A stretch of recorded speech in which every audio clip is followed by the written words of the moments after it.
जो लोग यूं कह रहे हैं कि भूपेंद्र सिंह हुड्डा चीफ मिनिस्टर बनेंगे, अरे बनने हम देंगे तो बनेंगे ना, नहीं कैसे बनेंगे? कोई वहम में ना रहे। भारतीय जनता पार्टी के अंदर परिवर्तन होगा।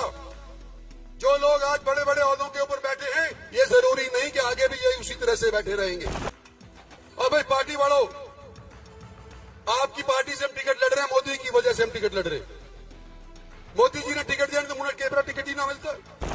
अगर मेरी आवाज के अंदर दम है तो आप लोग मेरे पीछे खड़े हो, नू जाकर के मेरी आवाज में दम है, नहीं तो मैं भी पुश हो लिया था। और मैं को पुश करने में कौन कौन कसर नहीं छोड़ी। एक बात मैं क्लियर करना चाहता हूं कि 4 तारीख को जब धर्मवीर सिंह के पर्चे के भरने का टाइम आया तो मैं नहीं पहुंचा और भरम लोगों के अंदर डाल दिया कि इंद्रजीत सिंह तो बिरादरीवाद के अंदर फंस गया और ये तो धर्मवीर को जिताना ही नहीं चाहता। आज ऐलानिया मैं कहता हूं कि इसलिए आया हूं कि धर्मवीर को जिताने के लिए आया हूं। किसी भी सूरत के अंदर आपके सहयोग के बिना धर्मवीर नहीं जीत सकता। और मैं आपका अजीज हूं, साथियों, हम सफर रहा हूं। आपकी आवाज को मैंने बुलंद किया है। आज के दिन मैं आपको यूं कहता हूं कि अगर दान सिंह जीतता है तो वो चौधरी भूपेंद्र सिंह हुड्डा के साथ जाके मिल जाता है तो सारे राजी कि भाई अहीर की जाट से मीटिंग हो गई, बहुत बढ़िया बात। और अगर जाट मेरे साथ दे देता है, धर्मवीर भी गलत। धर्मवीर मेरे साथ खड़ा रहा है कि नहीं खड़ा, ये बताओ मेरे को। तो जब धर्मवीर मेरे साथ खड़ा हो सकता है, दान सिंह हुड्डा के साथ खड़ा हो सकता है, तो तुम्हारी वोट कहां जानी चाहिए? जब मैं पूछ रहा हूं तो आज मैं धर्मवीर सिंह को ये बात क्लियर करना चाहता हूं कि आपका वो आप अगर मेरे को टेलीफोन नहीं करते 3 की रात को तो मुझे तो मालूम ही नहीं था कि 4 तारीख को तुम पर्चा भर रहे हो। और हमारी पार्टी के बड़े बड़े नेता, हमारा प्रधान भी बैठा है यहाँ पे, हमारे पार्टी के और एक बड़े बड़े नेता हैं, एमपी भी रह लिए, शायद फिर है बन गए। उनका जिम्मा है 10 की 10 लोकसभा सीट जिताने का। और उनको 3 दिन मिले थे कि इंद्रजीत सिंह को खबर करो कि 4 तारीख को धर्मवीर अपना पर्चा भर रहा है।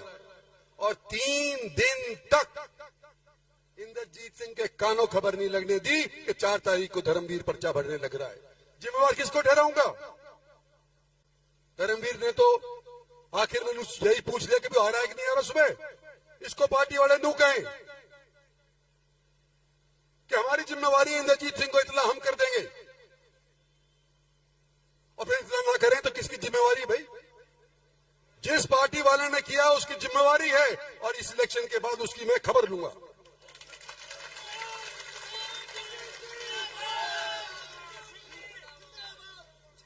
हमारी पार्टी में हो सकता है भीतरघात होता हो, कांग्रेस में भी भीतरघात होता रहा है, लेकिन आज के दिन मैं यूं कहना चाह रहा हूं कि हरियाणा का मानचित्र इस लोकसभा इलेक्शन के बाद बदलेगा। और जो लोग यूं कह रहे हैं कि भूपेंद्र सिंह हुड्डा चीफ मिनिस्टर बनेंगे, अरे बनने हम देंगे तो बनेंगे ना, नहीं कैसे बनेंगे? कोई वहम में ना रहे। भारतीय जनता पार्टी के अंदर परिवर्तन होगा। जो लोग आज बड़े बड़े ओहदों के ऊपर बैठे हैं, ये जरूरी नहीं कि आगे भी यही उसी तरह से बैठे रहेंगे। लेकिन हमने पार्टी के अंदर अनुशासन लाना है। और पार्टी के अंदर अनुशासन लाने की मुझे एक आध सहयोगी तो छोड़ो के दो, अकेला नहीं लड़ सकता। मुझे साथी चाहिए, लोकसभा में भी चाहिए, पार्टी में भी चाहिए, इसको चाहिए। और भाई पार्टी वालों, आपकी पार्टी से हम टिकट लड़ रहे हैं, मोदी की वजह से हम टिकट लड़ रहे हैं। मोदी जी ने टिकट दिया तो मुझे केबरा टिकट ही ना मिलता। आज मैं ये पूछना चाहता हूं, कितने पार्टी के लोग यहां पर नीचे बैठे जो पार्टी के पदाधिकारी हैं, और कितने लोग अपने साथ लाए हो? तो मेरा पार्टी ना, मैं पार्टी की पूछूं यो की प्रधान की। तो जब ये पार्टी वाला पूरे स्टेज पे कितना बैठा है, भूतपूर्व प्रधान सारा के सारा उड़े बैठे हैं। भाई इनका बस की नहीं है। ये इलेक्शन जिताना है, तुमने जिताना होगा, नरपीर ने, 36 बिरादरी ने। अकेला पार्टी के बस के लिए नहीं है। और मैं आज आपको कहता हूं, आपका अजीज रहा हूं, आपका हमसफर रहा हूं, आपका साथी रहूंगा। आने वाले समय के अंदर मुझे एक सहयोगी दो, धर्मवीर को जिता करके भेजो। ये तो एक बात कह दी। और हम जब पार्टी के लिए और मोदी के लिए वोट मांग रहे हैं, किस लिए मांग रहे हैं कि हमने काम किया है। काम के बलबूते के ऊपर वोट मांग रहे हैं। चौधरी धर्मवीर अभी कह रहे थे, जब पुरके जब सरकार हुआ करती थी, कांग्रेस की सारा माल हूस करके, नौकरियां हूस करके और एक जिले में बांट दिया करते थे, याद करो। और क्या वही स्थिति दोबारा चाहते हो? जब परिवर्तन हो चुका है, जब सेंट्रल यूनिवर्सिटी हमारी यहां की, याद करो कि अर्जुन सिंह हुआ करते थे हमारे उस टाइम के अंदर, कांग्रेस के अंदर ह्यूमन रिसोर्स डेवलपमेंट के मंत्री, और मैं एमएलए हुआ करता था, छोटा सा एमपी हुआ करता था। मंत्री नहीं बनाया था मेरे को दूसरी बार में। एमपी के तौर के ऊपर ये लड़ करके रोहतक नहीं जाने दी भाई, मैंने ला के टेक दी जाटपाड़ी में यूनिवर्सिटी। और कोई कहे कि हमने करवाई, मैं करवाई, अर्जुन सिंह को मैं लेकर के आया था। ये काम किया है हमने तुम्हारे लिए। और यहां का ये हाईवे क्या बोलते हैं, ग्रीनफील्ड हाईवे, 9,000 करोड़ का, 152D। कई लोग तो चाहे थे कि ये होए ही नहीं। किसने करवाया? नितिन गडकरी ने। हरियाणा के बीचों बीच काट करके और चंडीगढ़ का सफर 3 घंटे कम कर दिया कि नहीं कर दिया? किसने करवाया? भारत सरकार ने कराया, मोदी सरकार ने कराया, नितिन गडकरी ने कराया। और मैं वकील, धर्मवीर वकील इकट्ठे जाया करते थे। गडकरी के बाद कम सैकड़ों बार गए होंगे। जब डेवलपमेंट नजर आने लग रही है, लॉजिस्टिक हब नांगल चौधरी के अंदर अपने आप तो पैदा नहीं हुआ ना। डेडिकेटेड रेल फ्रेट कॉरिडोर, यह दादरी यूपी से निकलने वाला था और कोटा राजस्थान से होता हुआ और ये जयपुर होता हुआ और फिर जाया करे था बंबई। ये उनकी स्कीम थी। आज 2 लाख करोड़ रुपए से डेडिकेटेड रेल फ्रेट कॉरिडोर बन चुका है, तकरीबन 99%। चैनल को अधिक से अधिक लाइक करें, सब्सक्राइब करें और सभी तक वीडियो पहुंचाएं ताकि सभी को पता लगे सेक्टर 57 की मूलभूत सुविधाएं क्या है और चुनाव का बहिष्कार करना चाहते हैं। और अगर राजस्थान से जाएगा और इन नदियों के पुलों ऊपर पुल बनाने के बाद जाएगा, कोटा होकर के जाएगा, तो कितना खर्चा होगा? हरियाणा से जाएगा कितना खर्चा होगा? तो राइट्स नाम की एक बिल्डिंग बनाने वाली संस्था है रेलवेज की, उन्होंने फिर ये भापा कि खर्चा कम कहां से होगा। और भाई हरियाणा का खर्चा कम था तो नू आज के दिन डेडिकेटेड रेल फ्रेट कॉरिडोर भी थारे जमीन के ऊपर से जाने लग रहा है और लॉजिस्टिक हब भी नांगल चौधरी के अंदर आज के दिन उसी वास्ते के लिए बन के लग रहा है। कौन क्लेम कर सकता है ये डेवलपमेंट? मोदी सरकार। जब मैं यूं कहता हूं आपसे,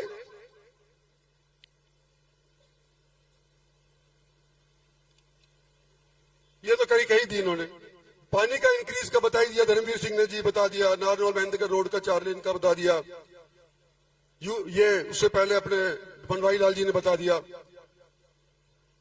कि एम्स तो अभी हाल ही के अंदर हुई है, वो सभी का फायदा होने लग रहा है। तो उस एम्स के अंदर तो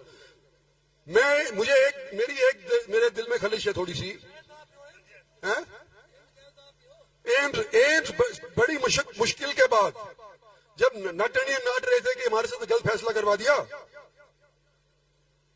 नहीं हो सकता एम्स, और उसके बावजूद लेकर के आए। कौन लेकर आया?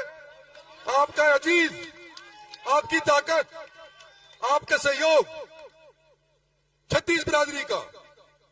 अगर मेरी आवाज के अंदर दम है तो आप लोग मेरे पीछे खड़े हो, नू जाकर के मेरी आवाज में दम है, नहीं तो मैं भी फुस हो लिया था। और मेरे को फुस करने में कौन कौन कसर नहीं छोड़ी, सारे लग रहे थे। आज मैं कह रहा था मेरे दिल में खलिश है।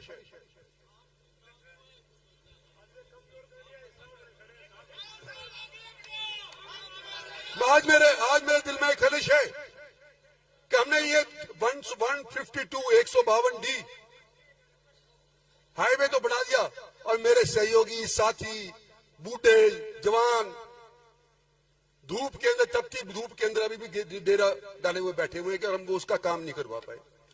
कट कहां चाहते हैं? बागोत के अंदर।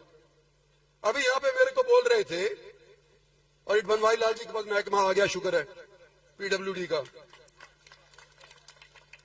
कि अगर ये करीना से दादरी वाला रोड अगर स्टेट हाईवे डिक्लेयर हो जाता है तो भारत सरकार को कट देना आसान हो जाएगा। पता नहीं मुझे होगा कि नहीं होगा, आसान होगा कि नहीं होगा, लेकिन ये आसान कहते हैं कि हो जाएगा। ये धरने पे बैठे नहीं कह रहे हैं मेरे से।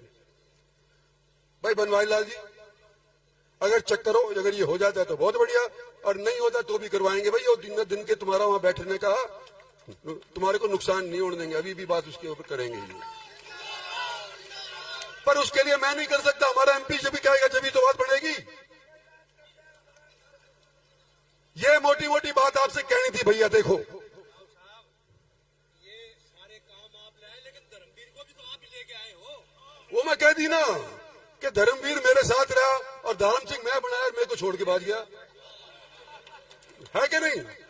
जो मेरे साथ जो करतूत होती रहती है, और मैं रुको कि जो मेरा रिश्तेदार और जो मेरी बिरादरी का मेरी गैल रहेगा ना रहा, और ये मेरा ना रिश्तेदार और ना मेरी बिरादरी का, और ये मेरी गैल रहे बताओ है। और हम दोनों मिल करके भैया 4 चांद लगा देंगे डेवलपमेंट के अंदर। इसलिए आपसे कह रहे हैं कि हमारे को वोट दो। रही बात रिजर्वेशन की, डॉक्टर साहब पढ़े लिखे हैं, हमारे सबसे पढ़े लिखे ये डॉक्टर है, एमबीबीएस है। हम तो वकील हैं, लेकिन ये एमबीबीएस भी है और बिरानी के हैं। ये खुद कह रहे हैं कि रिजर्वेशन का ये शगुफा छोड़ा जा रहा है ताकि एससी कैटेगरी के ऊपर ये डोरे डाल करके और उनको अपने हथियार ले।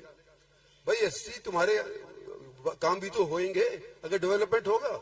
आज क्या चाहते हैं हम कि देश का 36 बिरादरी का डेवलपमेंट हो, इंफ्रास्ट्रक्चर बने, और जिस तरह से जिस रफ्तार से आज के दिन हमारी और आपका देश प्रोग्रेस कर रहा है, हो सकता है कि सन 47 के अंदर, यानी कि 2047 के अंदर जो 100 बरस पूरे हो जाएंगे आजादी के, तो उसके बाद भारत एक विकसित देश बन जाए। तो विकसित देश बनाने के लिए 10 साल तो तुमने दे दिए, 5 साल और मांग रहे हैं। 5 साल में किए जा रहे हैं, हाँ 5 ही तो साल मांग रहा है। तो भाई बनाओ मैंने, और मैं पीछे देखनी हो मत दियो, तू हम पीछे खड़े तेरे, आगे ना आगे धकेल दो, आगे जाने दो इसको। धन्यवाद।